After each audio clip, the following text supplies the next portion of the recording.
Was it wrong to want the life I had earned, even if the way I earned it was not the kind people want to hear about?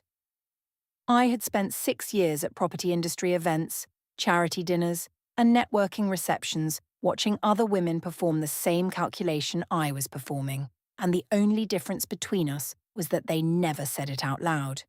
But I said it out loud at our housewarming, in front of his parents, his godfather, and 8 of his business colleagues.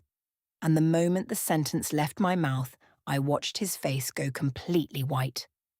Not with anger, but with the particular expression of a man who has just had a suspicion confirmed that he had spent 2 years hoping was wrong. I thought my honesty was power. What I did not know was that he had already been building something much longer than either of us had realized. My name is Merith Fenn, and I am 32 years old, and I married a man for his money with his full name already written in my notes before I had said a single word to him.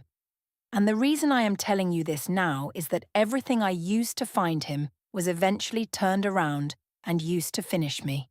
And the part I cannot fully resolve is that I built the room where it happened. I set the centerpieces. I approved the table assignments. I coordinated the event where a man in a dark grey jacket crossed a marble lobby and handed me the legal consequence of the 7 months I spent preparing to introduce myself to a developer I had been tracking in a property quarterly. I want to tell you the plan was careful, and I want to tell you the plan was good. The plan was good. The problem was that he had one too, and his was better, and he had started it before I had finished mine. I work as a senior event liaison at the Caro Hospitality Group, which means I build rooms so that other people can walk into them and believe that ease is something that happens naturally. I grew up watching my mother Claudette calculate every month what we could afford and what had to wait and what would never happen. And I decided at 22 that I would not organize my life around that kind of arithmetic. I began attending property industry events in my professional capacity and treating them simultaneously as research. For 6 years, I performed 2 jobs in the same room, coordinating the evening and auditing every wealthy developer in my rotation against a set of criteria I had developed the way a careful person develops any set of criteria, quietly, over time, without needing to say it aloud. 14 months before the Harwick showcase, I read a feature on Veer Property Group in the Meridian Property Quarterly and noted the firm's estimated value, the principal's age, and the absence of any reference to a partner. I attended 2 subsequent industry events where Stellan Veer was listed as a featured developer and observed him from a distance at the first. Self-made, not performatively wealthy, genuinely engaged with his work rather than his room. At the second, the timing was wrong and I did not force it. I went home and prepared for the correct moment the way I prepare for any complex event: research, rehearsed phrasing, precise positioning. And 7 months later, I walked into the Harwick atrium, carrying that preparation and a professional reason to be there. At the showcase, I picked up the Veer Property Group floor plan brochure from the side table near the east entrance. I read the asset profile on the reverse. Then I looked up and found his face in the room. That was the order. I want you to hold that order in your mind for the rest of this story, because it is the order that eventually destroyed me. 5 weeks after the Harwick showcase, Stellan asked what I wanted from life, the way a man asks who genuinely wants to know, and I gave him the prepared version. I wanted to build something that did not shake in the wind. He said that was what he wanted too. I watched his expression for load-bearing cracks and it held, and I decided to continue. On our third dinner, the Harwick floor plan brochure fell from my clutch onto the table. He picked it up, noted it had been a good event, and handed it back without remarking that the reverse side, his firm's asset profile, had been face outward. I did not bin it, did not destroy it, did not hide it. I folded it into my clutch and later placed it in my bedside drawer like a keepsake, because the thing I was best at was deciding what information required attention and what did not. I had decided that document did not. I was wrong about that. At the wedding, his godfather Edvard Lund shook my hand and said property and people rewarded the same thing: due diligence. I registered it as witty small talk. I did not register it as the first time he had told me directly what he already knew about me. 3 months into the marriage, the gala finished at 7:30. I was at Joss's studio until 9:45. The venue posted an Instagram story at 9:03 showing an empty room. Stellan saw it. He named the timestamp. I used the suffocation framing. He did not move from the kitchen. The household tablet had been syncing every connected device to the shared cloud since the honeymoon. I had glanced at one toggle among 12 and concluded it was a planning tool. I had not scrolled. The apartment was beautiful, and I had made it so. White lilies stood in clean arrangements on the entry table. Cedar from the new study shelving moved through the corridor in a warm current. Fresh plaster held faintly behind new paint. 31 guests. Catering positioned, drinks confirmed, toast sequence organized. I moved through the room the way I move through every room I have built, without needing to look at anything twice. I had planned 3 glasses of Prosecco. Remy gave the first speech, precise and warm, the speech of a man who has watched his son build things from nothing. He said Stellan had always chosen durability over speed. The room lifted with him. By the time I stood to speak, I had the 5th glass in my hand, and the room felt completely mine. I started warmly, because I always start warmly. I said this apartment represents everything I came here for. I said 3 years ago I walked into a property showcase, saw Stellan Veer's firm's valuation on the reverse of a floor plan brochure, and knew I was looking at exactly what I had been trying to find. The room laughed, and I read that laugh as permission to continue. I said a smart woman knows the difference between what excites her and what sustains her, and it would take a genuinely foolish woman to call that a lesser kind of love. I raised my glass. The laughter divided. I know what a room sounds like when it is fully with you, and I know the precise half-second when it stops. Some people raised their glasses on momentum, others went quiet with the stillness of people who had passed it completely. Remy's glass was on the table, his hand flat beside it. Ingrid had raised hers, but her hand was not steady. Edvard had set his down without drinking. A cousin's camera ran ambient footage and did not stop. Stellan was 6 feet from me. He did not move for 5 full seconds. His face held the expression of a man who has carried a suspicion long enough that confirmation is not a shock, but a completion. He raised his glass, took one measured sip, and said quietly that it was a beautiful home. He did not say another word all evening. Later he asked, in a voice controlled past calm, whether I understood what I had said, and in front of whom. I delivered the reframe, inelegant phrasing, poor word choice, Prosecco. He listened without reacting, said he needed time to think, and went to the study. The light stayed on past midnight. A soft cloud sync chime sounded once through the door. I did not know what it was syncing. He was at the kitchen table with a cold cup of coffee, and his phone face down when I came downstairs the morning after the housewarming. He asked me to sit. He said he had one question and he intended to ask it from the beginning. He asked what the floor plan brochure was that I had referenced in the toast, the one with his firm's asset valuation on the reverse, and specifically when I had first seen it, because that document was a property industry publication distributed only within the event circuit and not publicly available. He said he had found it in my bedside drawer 2 weeks before the housewarming while he was looking for a phone charger. He said he had not raised it then because he had wanted to hear me describe it myself, in the toast, rather than bring it up as a suspicion he could not yet prove. He said the toast had described reading the asset profile before looking for his face in the room, and he was asking me now to tell him the full timeline, the first event, the research, what I had been looking for, and when I had begun looking for it. He said he could not continue building a shared life alongside someone who had used his financial profile as the primary criterion for this marriage without that being acknowledged. and if I could explain the sequence honestly, he would try to understand it, rather than simply react to it. I said the brochure was a professional document I had picked up at a property event in my Caro capacity, and that I picked up hundreds of similar documents, and that the fact that he had found it in my bedside drawer weeks ago and chosen to sit on the information until now told me considerably more about his approach to this marriage than it told him about mine. I said I was trying to engage with his distress about the toast, and he was making it about a piece of property industry print material.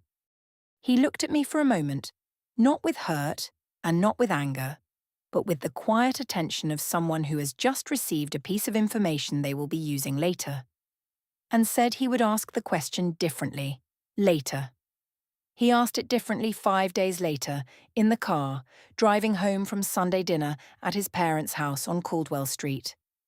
The dinner had been painful in its precision. Remy was formally warm in the way of a man conducting himself above a private decision. The second cup of tea did not appear. Ingrid had always offered it, and the absence was felt more precisely than anything said at the table. Nora arrived at the midpoint, and when I went to the kitchen for water, she followed and stood at the counter and said she hoped I was doing all right. And her gentleness was real and also exact. And I said I was fine, and she said good, and went back to the table, and neither of us believed the exchange. In the car, he was calm and completely specific. He named the tablet sync directly. 11:47 p.m., Petra's name, Joss Mercer's full name, the words housewarming, and kept separate in a sentence addressed to me about our household event. He said he had not opened the full thread. Then he named Bram Street. He said the property conveyancing records from a Caro interior fit-out listing from the previous year listed Joss Mercer as a credited designer, and the Bram Street address range appeared in that filing, and the Tuesday navigation history from the month he had raised the gala discrepancy placed my car in the Bram Street grid during the gap he had already asked about. He had mapped it from professional records, not from surveillance, and he named the street without naming the flat number. And hearing the street named by someone who had assembled that from publicly available documents was a particular kind of cold. He said he was describing a pattern he had been building for 3 months, naming it now rather than watching it compound, and he was offering me the opportunity to correct the picture if he had assembled it wrong. He said if I told him honestly what the relationship was, he was still willing to have a real conversation about this marriage before he made any decisions. I used the rage shutdown. I said I would not sit in a car and have someone name streets where they believed I had been and present this as a conversation about honesty. I said it was surveillance, the logical extension of the GPS and Instagram behavior from months earlier. And I was not going to account for my professional contact network as though I were a witness in a tribunal. He drove. He parked facing outward toward the street. He had been parking that way since the week after the housewarming, and I had been noting it without naming it to myself. I drove to Claudette's house on Sewell Road that evening. The yellow curtains, the small dark garden behind the kitchen glass. She held my hand and said the right things, and I left, feeling supported. 2 days later, she called back and said, with the careful quality of someone who has been thinking rather than only feeling, that the picture I had described, a husband noting timestamps and mapping navigation routes and asking specific questions about names, sounded less like a man who was simply upset and more like a man who was preparing for something, and she hoped I was being careful. That was not the support I had asked for. I ended the call and told myself she did not have all the information. She had enough of the shape of it. I would understand this later. On a Wednesday afternoon at the Bream Lane car park, Edvard appeared from 2 spaces over with a folded newspaper and a bag of market fruit. He greeted me with the mild warmth I had read for a year as standard godfather courtesy. He asked how I was. I said well. He asked whether the housewarming had seemed to go well overall. I said very well, yes. He said he thought the wine cellar alcove was a thoughtful addition to the renovation plan and that he had enjoyed a good conversation near the kitchen that evening, that he found side rooms useful for the kind of conversation worth having. He said this in the same pleasant tone. He picked up his fruit bag and walked to his car. I stood at my boot with my hands colder than the temperature outside, explained, and I told myself it had been pleasant small talk, and I got into the car, and I sat there for 90 seconds before starting the engine, because something in his phrasing had a shape I did not want to look at directly. That evening, Stellan came home from Edvard, Meridian Crescent, 4:30 p.m. He made dinner without mentioning where he had been. After dinner, he went to the study and left the door not fully closed. I passed the doorway once and saw the tall household filing box open on the floor beside the desk, a section of its contents removed, and a new slim cardboard folder on the shelf beside it, unlabeled. I went to bed. At 11:14 p.m., 2 soft pulses sounded from the study. A double chime, brief and digital and distinct, a sound I had never heard from that room before. The light stayed on past midnight. In the morning, the filing box was back in its exact position. The removed section was gone. The unlabeled folder was slightly thicker. I did not open it. I picked up my tote and reached the door before registering that the bedside drawer was empty. The Harwick floor plan brochure was gone. He had taken it from the drawer without telling me he was doing so, and set it back weeks ago when he first found it, and waited for the toast to confirm what it already told him, and then taken it. I stood in the entryway for a moment. I did not ask where it went. I went to work. I initiated the conversation at breakfast 2 weeks after the housewarming, using the kitchen table and the measured professional voice I use when a situation needs management rather than reaction. I offered 3 things. I would reduce contact with a professional design contact I did not name. I would enable location sharing through the household account for a 60-day trial. And I would attend 2 sessions with the couples counsellor Stellan had mentioned before the housewarming. I presented them as a structure. I did not name Joss. I did not acknowledge the toast. He listened to the full offer without interrupting. Then he said the offer required them both to understand who I was referring to, and without the name, the offer described a situation I had defined and he had not confirmed. He named the tablet Sync directly, Joss Mercer's full name, the 11:47 p.m. timestamp, the phrase kept separate, and asked whether the person I was proposing to reduce contact with was the same person named in that preview, and whether the Tuesday navigation discrepancy had placed me near that person on Bram Street. He said if the offer was genuine, naming the person was a 5-second task that cost nothing, and the fact that I was proposing behavioural changes without confirming what the behaviour involved meant the offer was about managing the situation rather than addressing it. He said he was still willing to continue this marriage if they could have one fully honest conversation, no positioning and no conditions, and he offered that as a final path before he handled things differently. I said using a tablet notification preview as an interrogation instrument was exactly the surveillance behaviour I had been describing for months, and I was not going to confirm or deny names based on a partial screen he had read without my consent. I said the offer was genuine and his conditions were undermining it. He said he knew. He said he would let her know, and he went to work. At the Caro break room, I asked Petra to confirm, if anyone in the Veer family contacted her, that Joss Mercer was a professional contact from the Interior Network. She agreed.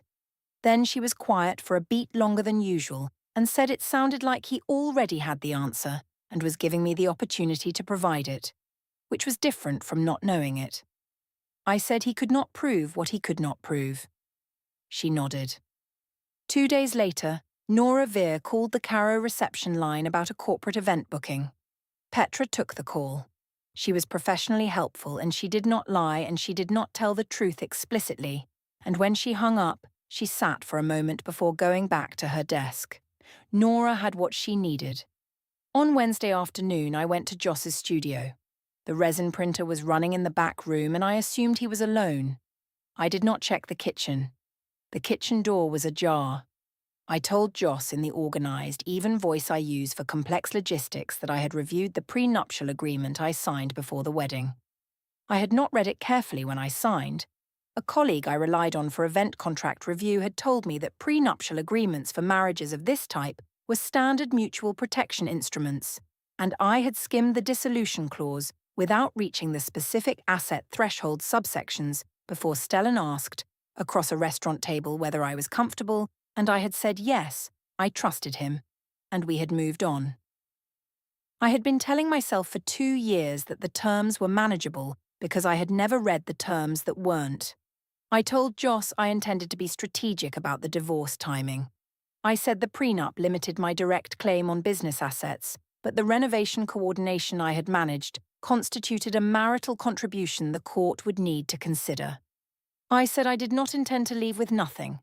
I said I had been thinking about this for over a year. Caro, Joss's flatmate, was in the kitchen making tea. Her ceramics class had been cancelled and she had come home an hour early. The kitchen door was ajar and she heard prenuptial, divorce timing, and I do not intend to leave with nothing from where she was standing at the counter. She set her mug down without drinking from it. She did not come into the front room. She went to her bedroom and sat on her bed with her hands in her lap. 3 days later, she called her friend who worked in property conveyancing, the woman whose name sat on the Professional Development Committee Edvard Lund co-chaired, which was information Joss had mentioned to me offhand the previous spring, and which I had heard and filed as ambient and forgotten inside 30 seconds. Caro provided a signed witness statement 3 weeks before the charity gala. The statement included 3 phrases, verbatim: prenuptial, divorce timing, and I do not intend to leave with nothing. That evening, Stellan sat across from me in the living room, not beside me, across, the geometry of it specific, and said he had one question, and it was the last he would ask in this format. He asked plainly and without performance whether I had chosen him because I wanted to build a life with him as a person, or because his financial profile addressed a need I had identified before I knew him. He said he was not asking for an apology. He said the answer determined what kind of process came next, and he preferred to know it before the process began, rather than after. Then he said the most precise thing he had said in any conversation in the 3 years I had known him. Edvard Lund had been at the Harwick showcase as a panel guest and had watched me read the reverse of the floor plan brochure before I looked up and located Stellan's face in the room. And Edvard had told Remy this the following week, and Remy had told Stellan 8 months into the marriage, and he had been carrying that information alongside the Instagram timestamp and the navigation discrepancy and the tablet preview for 7 months. The brochure sequence, reverse side first, then the face, together with every other thing he had assembled, described one consistent thing, and he was asking me to confirm or correct the picture before he acted on it. He offered, as a final gesture, one honest conversation that evening, with no phones and no professional framing, just them, and he said he would listen to whatever I said without interrupting. I said the question was designed to produce a confession for a conclusion he had already reached before walking into the room, and I was not going to perform that for him. I said Edvard's memory of an event 2 years ago was an older man's interpretation of where a woman had looked at a property showcase, not evidence. I said the conversation was over. He said he knew. He said goodnight and went to the bedroom. From the living room, 30 seconds later, I heard the bedroom bolt turn. One deliberate, unhurried motion. A sound that does not happen by accident. The following morning, the household tablet showed a new calendar entry in Stellan's section. Nora, Thorngate Row, 10:30 a.m. Bring the folder. Below it, in my section, 19 days out, was the Harmon Foundation Charity Gala Coordination confirmation. I was listed as Primary Events Coordinator. Veer Property Group was listed as primary sponsor. I had added myself to the coordination team 6 weeks earlier for the commission, and my name was at the top of the coordination sheet directly across from his firm's name at the top of the sponsor column. I told myself the Nora appointment was a family property consultation. I opened the Harmon Foundation event management file and began reviewing the seating chart I had designed myself, and the folder on the study shelf, the unlabeled slim folder that had been getting incrementally thicker for 3 weeks, stayed on the shelf, and I did not open it, because opening it would have made me read what it contained, and I was not ready to read what it contained. And this was the same reason I had not read the prenuptial agreement, and the same reason I had not looked at the tablet sync settings below the visible screen frame, and the same reason I had carried a property event brochure addressed to my own guilt in my work tote for months without thinking about it, and by the time I understood that the pattern was mine and not his, the folder was in a lawyer's office in the Thorngate Row building, and it was already too late. I arrived at the Meridian Civic Hall 45 minutes before guests, as I always did, completing the coordination checklist with the efficiency of someone who has built this kind of room many times.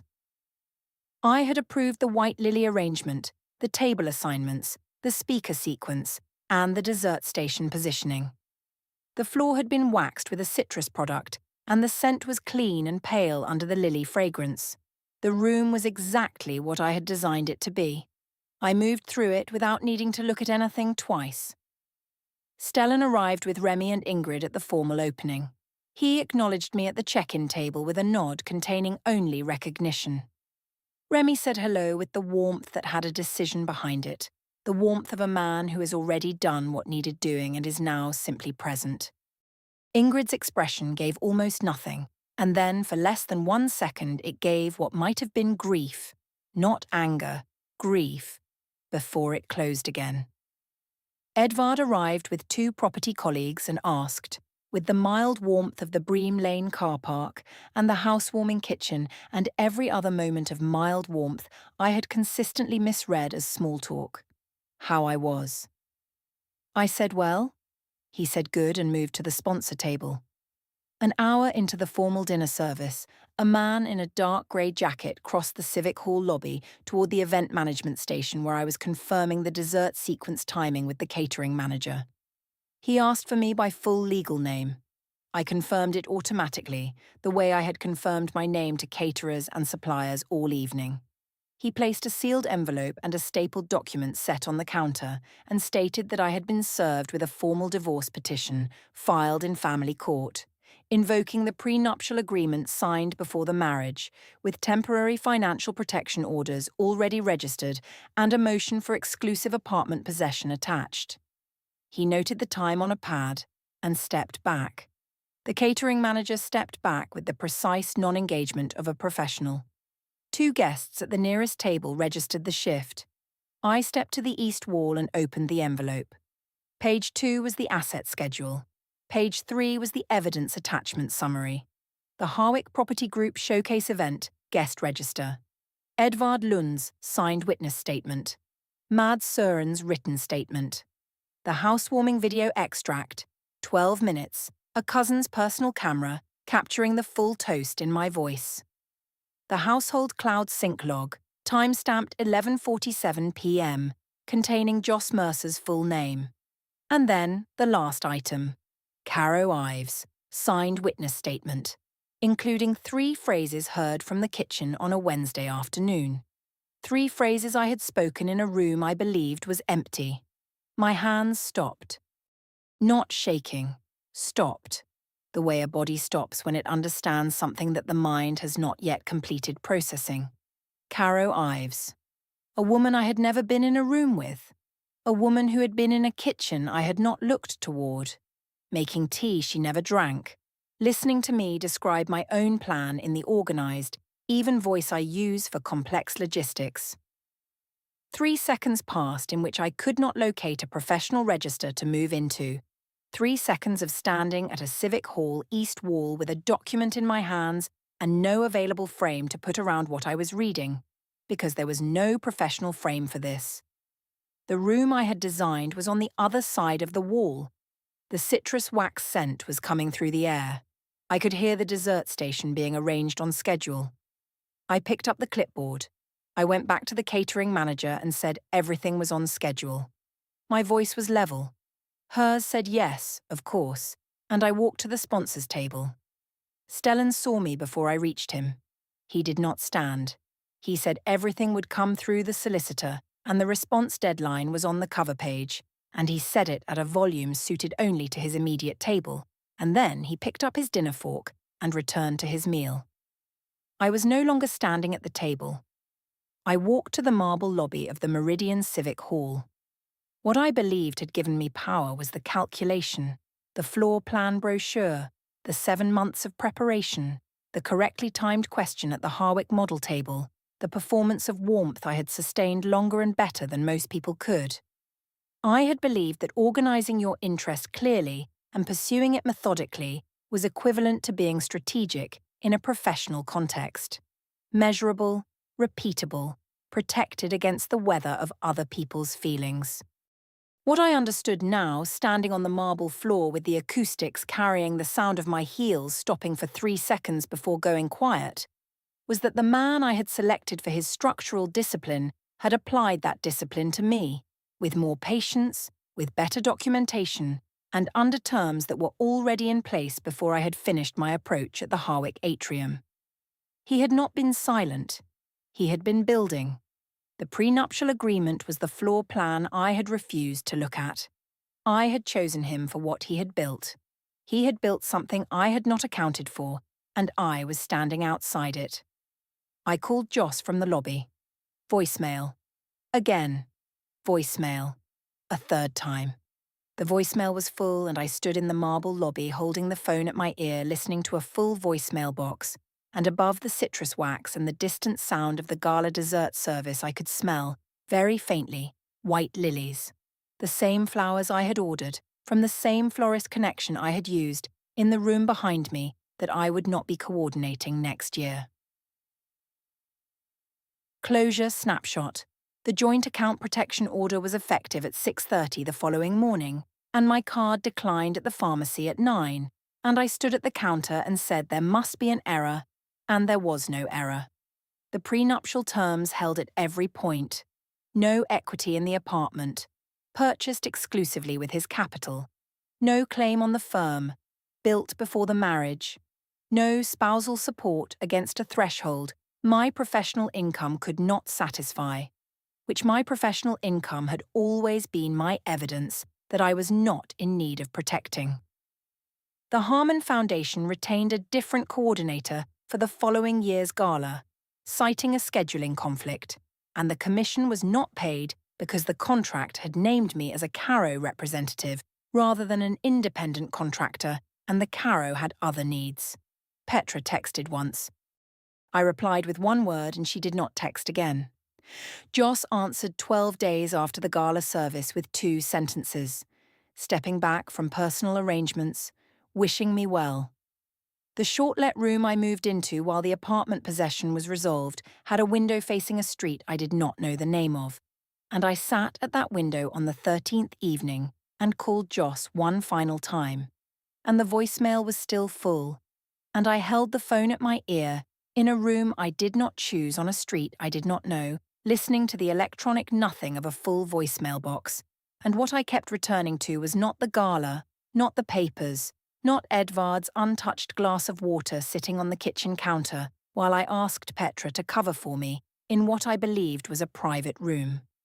What I kept returning to was the reverse side of a floor plan brochure in a Harwick atrium, and the order in which I had read it, and the fact that a man standing 40 feet away had watched me do it and known exactly what it meant, and had said nothing, and had waited, and had been right to wait, because everything I had used to find Stellan Veer had eventually found its way into a labelled folder in a family law office on Thorngate Row, and the calculation had been correct at every step. It had simply, from the very beginning, been his.